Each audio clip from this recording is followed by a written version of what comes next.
The following is a public preview of the New Models podcast. For our complete library, visit patreon.com/newmodels or newmodels.substack.com.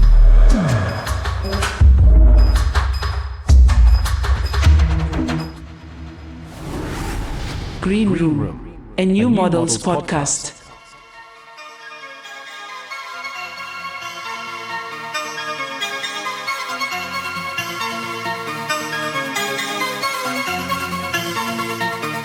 Welcome to New Models. On this episode, we're joined by filmmaker Eugene Kotlyarenko, who you may know as the director of films such as Zeros and Ones, Wobble Palace, Spree, and most recently, The Code. Like all of Eugene's work, The Code, which stars Peter Vack and Dasha Nekrasova, understands itself both as entertainment and as cinema in a time when everyone is an editor. Cinema in a time when, as we often say on this show, content has become infinite, emptied out due to the mise en abîme of remediation that network media has brought about. When we recorded, Eugene was on tour with The Code, which is currently streaming on Mubi in the US.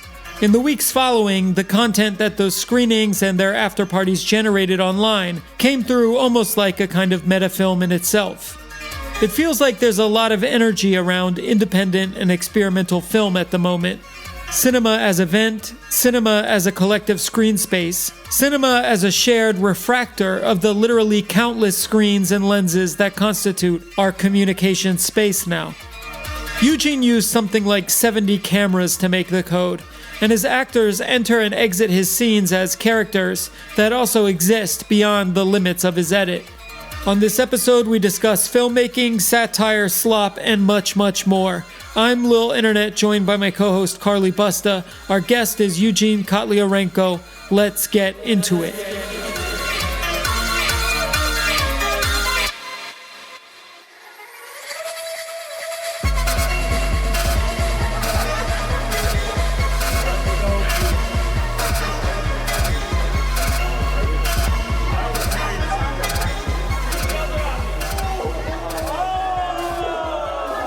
Well, I think if we had to measure the work to virality ratio of a lot of content, that would make you really depressed. If you were actually analyzing that, most people would just give up.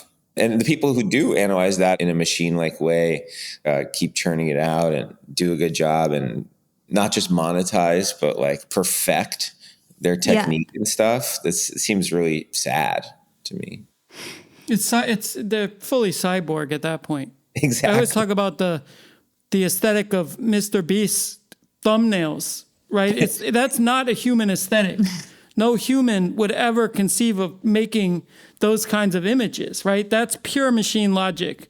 The mouth always open, it's alien. That did not come from a human mind. But I think that is what is becoming human, right? The things that we are trained on lead to common behavioral adaptations, I guess, right? Yeah. I mean, that is also very famous, that expression you just made. This is why maybe New Models should have a video component. So people can see the Edvard Munch, almost Laocoon expression that he made. Is it ecstasy? Is it horror? Is it comedy? Is it, is it a yawn? Is it a sneeze? Yeah. I never thought about that. YouTube soy face as back to the scream. Right. Yeah, exactly. Yeah, that's a good essay. YouTube soy face as Laocoon, do your lesson 2025, Yeah. Man, I knew we were well overdue having you on this podcast, Eugene. Thanks very much for having me. No, but I do think that's not, I don't want to say it's a freaky thing or a sad thing, but I mean, human behavior in some way is modeled. So when you see something that does reward a certain type of signifier or behavioral thing and rewards it with attention or love or whatever, people are going to strive towards that and utilize that knowledge because they want the end result. Even if the behavior seems foreign to them, they want the end result. The first time you have a sip of alcohol, it tastes horrible, but then people become alcoholics, I guess it's true with even coffee. I still never took... You still don't drink coffee? No, I don't. And I've never smoked a cigarette. But recently I did try Zyn, which hits like a crazy drug. If you've never done cigarettes. If you've never like had Right. It's more nicotine than like a cigarette. Oh yeah, I mean it's like a drug. You get lightheaded. It's like doing controlled substances, which is interesting. Like the first time I took it, I was also reading a book called Dead Man in Deptford. Have you heard of this? It's by Anthony Burgess. I'm like a whore for historical fiction. It's an Anthony Burgess book about Christopher Marlowe. And in it, Christopher Marlowe is taken under the wing of Sir Walter Scott, who is a writer and advisor to the Queen. And he had just brought tobacco over from the New World. And they talk about it like in this, very drug-like way. And it induces all of these like trances and deep thoughts in Marlowe. And I think they called it like the brown nymph. That was their kind of street name for tobacco. Yeah. If you find yourself really tired and you have some Zyn, if you fall asleep with one in your mouth, you'll have lucid dreams. Just a tip. Really? Yeah. Oh, great. I love dreams. Yeah, it's free entertainment, and usually it has something to do with you. Yeah, usually the protagonist. Cool. Totally. I guess before we were all enmeshed in this main character syndrome, like surveillance/narcissism society, our best opportunity to find ourselves in like kind of proto-cinematic or cinematic main character experiences are probably dreams. That's why a lot of people think about the potential for cinema to feel like a dream. It's like the only tool we have that it's like so sensorial and syncretic that like we can make something that feels like this elusive, misunderstood phenomenon that happens to us all the time. Well, speaking of which, you're currently on tour with your most recent film, The Code, which stars Peter Vack and Dasha Nekrasova. I think arguably it allows the viewer to go into some kind of dreamlike or trance-like state when it comes to the number of screen-like registers that one must pass through in order to comprehend the narrative in full. It will be streaming on Mubi in May. Tell us about the film and how your experience has been with it. Yeah, The Code is a film that I've been trying to make since I first made films. So I guess it's been 16 or 17 years now I've been making features. And it is my attempt at looking at a few different things I haven't seen people look at in films, one of which being a kind of destabilized relationship narrative, thinking about who controls the narrative. It all kind of started when I read a book about 20 years ago called The Key by Junichiro Tanizaki. He is like a kind of giant of 20th century Japanese literature. And a lot of his books have to do with the kind of intriguing paranoia that the characters have towards each other and that the reader has towards what's going on in the book. And this book, The Key, is about a couple who keeps diaries. And so each chapter alternating between the husband and wife's diaries, and they have different perspectives on their highly dysfunctional marriage and sex life. And I thought that would be a really interesting way to approach a film. Obviously, the techniques of missive text, like books where letters and diary entries are like the primary formal technique. It's difficult. You can't apply that to cinema. Even though people have tried to remake this book multiple times, I didn't want to remake the book. I just want to capture the spirit of destabilizing a viewer's experience of going through a relationship with both parties, because, that is also one of like the flashpoints of our culture, right? Different people's views on things they experience, specifically relationships, can lead to very serious allegations or very serious disagreements about what is reality, and what did happen. And that's a kind of thing that exists in all parts of culture, is not just in relationships, but in the way we understand news and the economy and just our own mediated experiences. Like, okay, this is my version of reality. No, this is someone else's version. Here's the stats to back up my version. Oh, here's the stats to back up that person's version. So just living in a destabilized world was one of the main impetuses for making this movie finally at this moment, So just so listeners have a picture of it, often your filmmaking, you incorporate other screens within the meta frame of the movie that you're making. And this technique in cinema has been called desktop cinema or screen life cinema. But we heard you use the term diegetic filmmaking in an interview recently, and that really hit. That felt like a really productive term. I love this idea of diegetic cinema. Can you unpack a bit what that means to you and also how that plays out in the film? Right. Sorry. So basically my previous film, Spree, it's like a live stream film. where the character is basically live streaming himself the whole time. And that is the formal grammar that we use to tell the cinematic story. And also I had made a film 10 years before that in 2010 called Skydiver, which is all Skypes and GChat videos and all these kind of arcane video apps that we were using at the time. And that too was integrated. The character using the camera technology was, quote unquote, the protagonist and the filmmaker, right? And so in that concept, the word diegetic is usually used like when you put on a record or press play on a CD player in a movie. It's like that's diegetic score. But when in fact the characters are making the film that you're seeing, it allows for all sorts of immersive techniques and techniques that destabilize how we understand point of view in cinema and how we also distance ourselves usually from stories. And so we're living in a really unique moment where everyone essentially understands the language of filmmaking because we all have access to cameras. We all edit things, even just trimming the beginnings and ends. And then we then put our personal films out into the world for people to view. Now more than ever, a cinema where the characters are the ones creating the film feels completely organic and logical. You don't have to be some sort of filmmaker specialist to be in the midst of a kind of quote unquote found footage movie. So for me, it goes beyond found footage, goes into something, I'm calling diegetic cinema, where the characters are the creators and it's completely organic to how we understand our daily lives as viewers. And I think because of that, especially with this film, with The Code, I was able to take it further and really interrogate editing, which is a process that is quite hidden for its entire history for most people, but is now finally understood because people have to engage with just a really practical, basic idea of putting together two shots. When we see your editing interface, I feel like we're about to embark on like an action adventure film of editing. Like it's so intense when you think about how insane it must be to structure these films. I mean, I actually want to interject here that watching your film, it always feels very fluid the way you use these different screen modalities. But we've been thinking a lot here at New Models about content, big quotes, but like the art object, the record album, the 20th century like cultural object that would exist as the commodity object and flow through the system.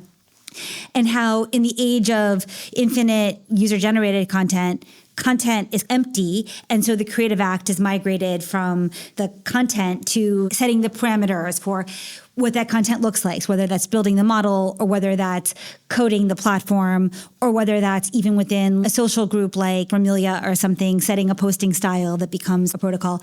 And I was thinking how fluidly or how dynamically a film like The Code demonstrates that like, yes, everything has sort of moved up from the content level. And in fact, content has become a place of, I'm really thinking in real time, but it's just this kind of like staticky transmission. Like there's something that's so messy about the film that we're continuously making, but yet we sort of sense our way through it. It's like a really different, it's a paradigm shift in like what it means to make moving image. And I'm sure there's tons of theory on this, but my point is more that your film happens from this POV of the creative act has moved to the protocol level. The creative act has moved to setting the parameters or building the structures of transmission.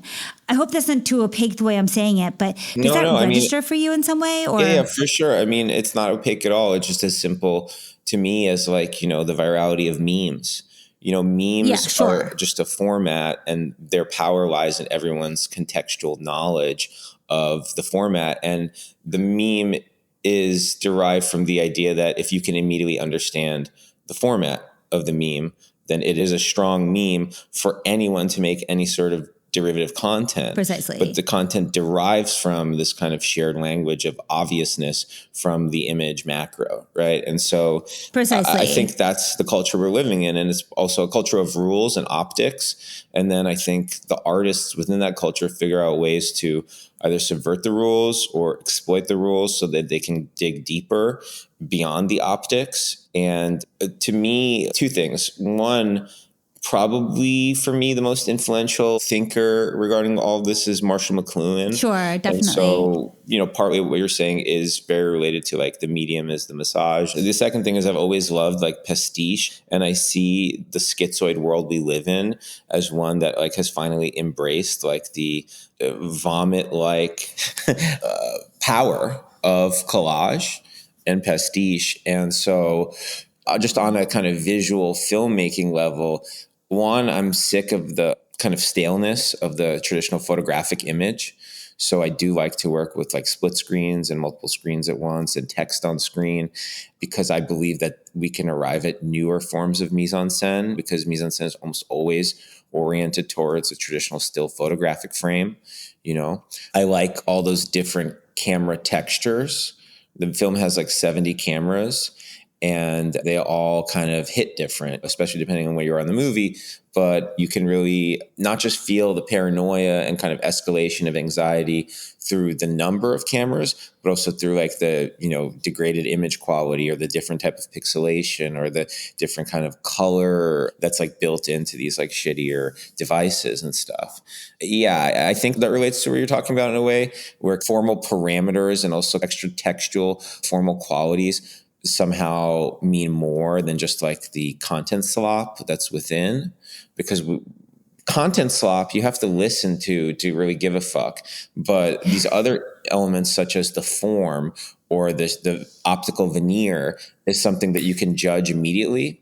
Mm-hmm. And so I think we live kind of in like an information survival culture. We're so overwhelmed with stimulus information. People come up with techniques to shortcut comprehend things all the time, which is why a gaping mouth like Lao Kun or Edward Munch's The Scream garners your attention right away, because extremes are way easier for us to immediately interpret and then move on from, That's right. I mean, I think that idea of these being survival skills, I wrote something last year where I guess I had gotten what we're doing right now is producing content. Hopefully it's not content slop, but it's content. I mean, it is. It's content. But I think everything is content slop, no offense. I mean, it's just right on some level, right? And I, finally realized that you can't even take it personally. It's become a human reflex to scan and sense rather than to read and carefully listen. It's just not possible to navigate the information environments that surround us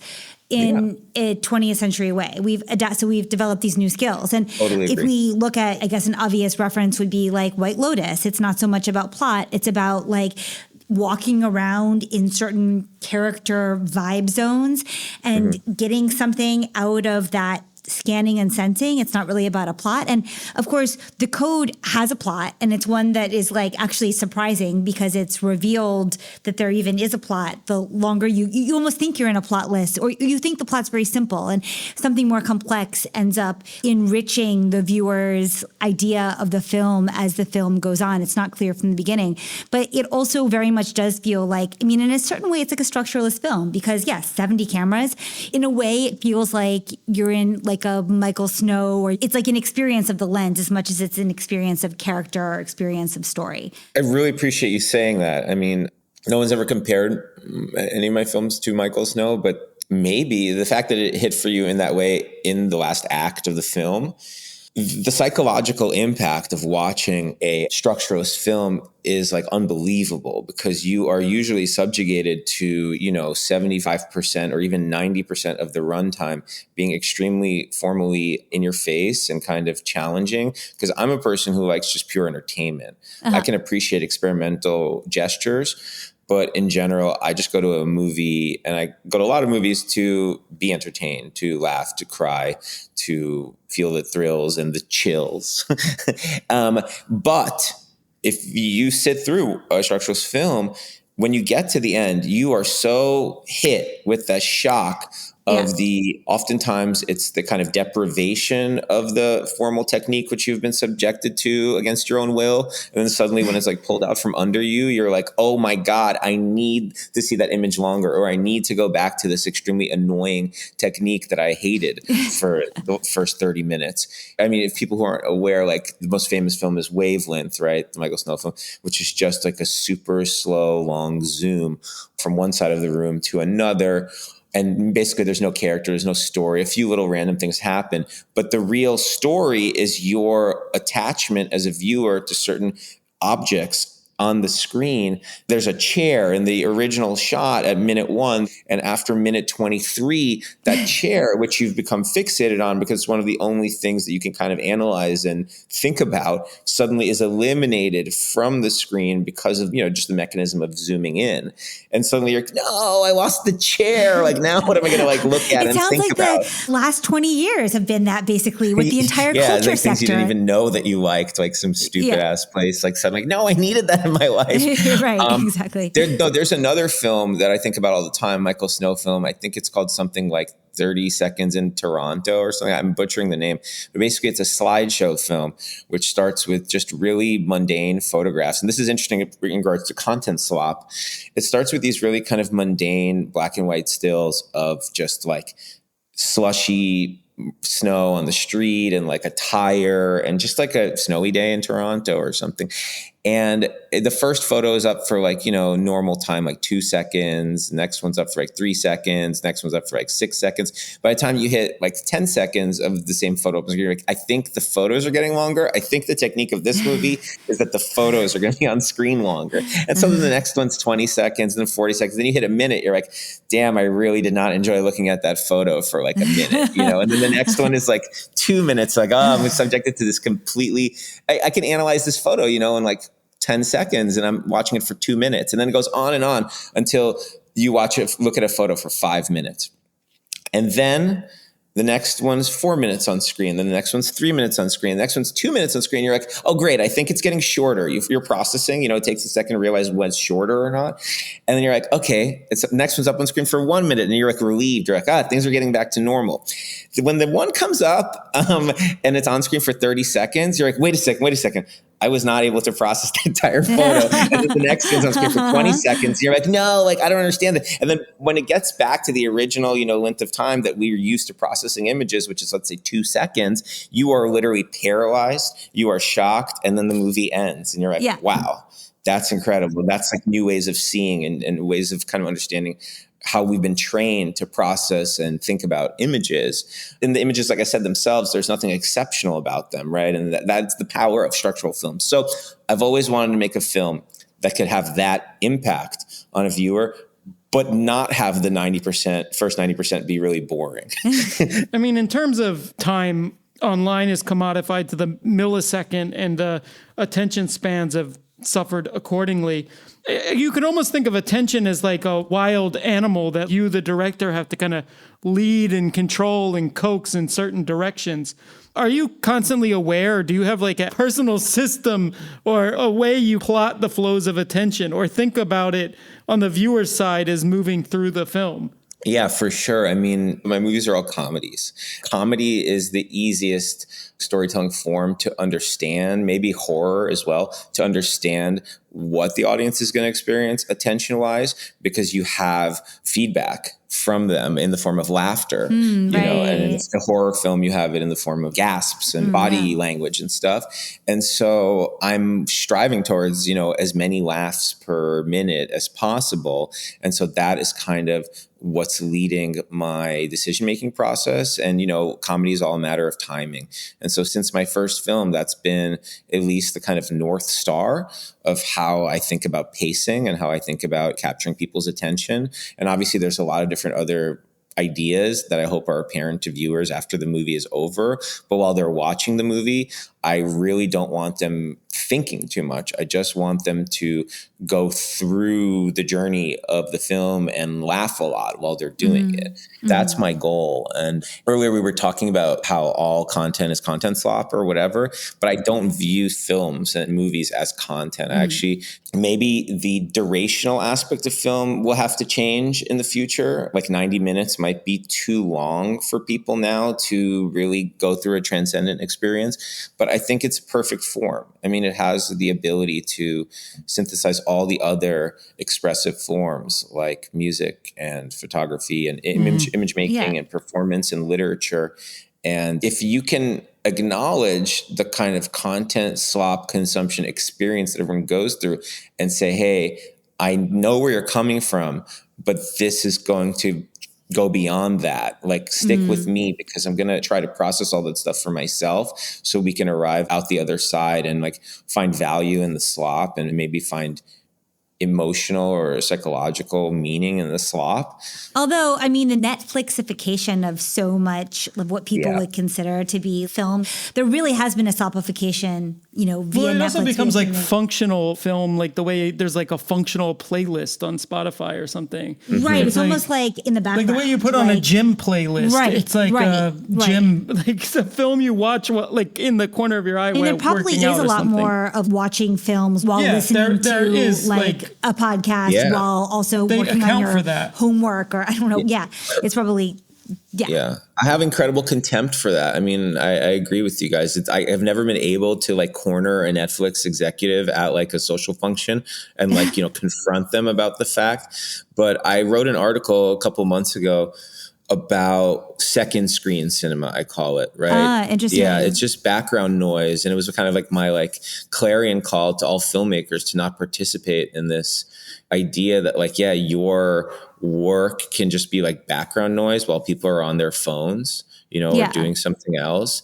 And I have the same conclusion as you guys that like they're literally accounting for it in the Netflix executive board when they're giving their notes of like, hey, you got to imagine that they've been on their phone half the time. So please say this line or this piece of exposition like 3 times. And when we get to the next episode, let's repeat what happened in the previous episode for like 7 minutes, essentially in different ways, because people aren't paying any attention. And I mean, one of the privileges of showing your film in a movie theater, which is what I'm doing right now with the code, is that people are giving the film its due. And so if you can reward them for paying attention, then you're retraining them to care again. Right. Because culture has trained people not to give full attention to anything because it's often isn't rewarding. I mean, cinema is in a dire state, not just because of all these extra textual attacks from other audiovisual opportunities like social media or video games that allow you to be a active character in the narrative, but also because people take a risk on a movie and it sucks. Most movies suck now. Yeah, totally. Yeah. Why are so many Hollywood films though like 3 hours long now? That's the one thing. Is it just a really blunt value proposition, like the double big gulp of cinema to try to get people into the theaters? Like you're getting 3 hours of cinema value for the price of another movie's 90 minutes? Like, I think it's possible. I think there's something to maybe even subconsciously that it's like the type of counter programming opportunity. It's like saying like, oh, well, yeah, you're getting 15 seconds on your phone. There is this company, I'm not sure if you're familiar with it, that was started by, I think Jeffrey Katzenberg or something. Michael Eisner. Quibi or something? Quibi, yeah, Quibi, which is the reason it came up in my mind because I was saying, oh, you're about to get 15 seconds on your phone. But Quibi was actually short for quick bites. That's where that portmanteau comes from, quick bites. And so, people might be subconsciously thinking, oh, yeah, they're just getting quick bites on their phone. We need to give them the 3-hour cinematic experience. And, cinema's had this crisis before when television became dominant sort of audiovisual mode from the mid 50s to the late 60s. There were all sort of gluttonously prepared widescreen 3D supercolor charged movies that basically destroyed the original studio system in Hollywood from the mid 50s to about the late 60s. And it took a few different movies like The Graduate, but then finally Easy Rider created a new model for cinema, which is basically you could do something extremely cheaply and it would make a ton of money if it had the right subject matter, if it did something different. And that's what the 70s was all modeled on. Like the new wave of American cinema was this idea that we could do something that wasn't Cleopatra or Paint Your Wagon or these famous epic boondoggles of the 60s. And we're just going to do something that's more personal and subversive and cheap, Just since you were mentioning earlier, thinking about jokes as pulling the attention along. And have you ever seen Hot Shots Part 2? Yeah, of course. I love that. Yeah, the jokes per minute on Abrams Zucker film, or I think it's just one of them for Hot Shots Part 2. It's like crazy. Yeah. But I haven't seen a comedy, I don't know, in the last 20 years that does that. I mean, what happened to that particular art form? Yeah, different registers of comedy and stuff. I mean, I honestly hate to diagnose cultural moments, because just like as a fan of history, you know that cinema has felt this way before. Like really what I'm going to say is I think we live in a moment where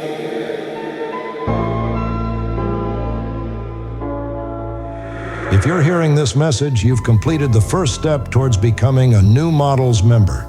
To continue, visit patreon.com/newmodels or newmodels.substack.com. A complete library containing hundreds of rare New Models episodes awaits.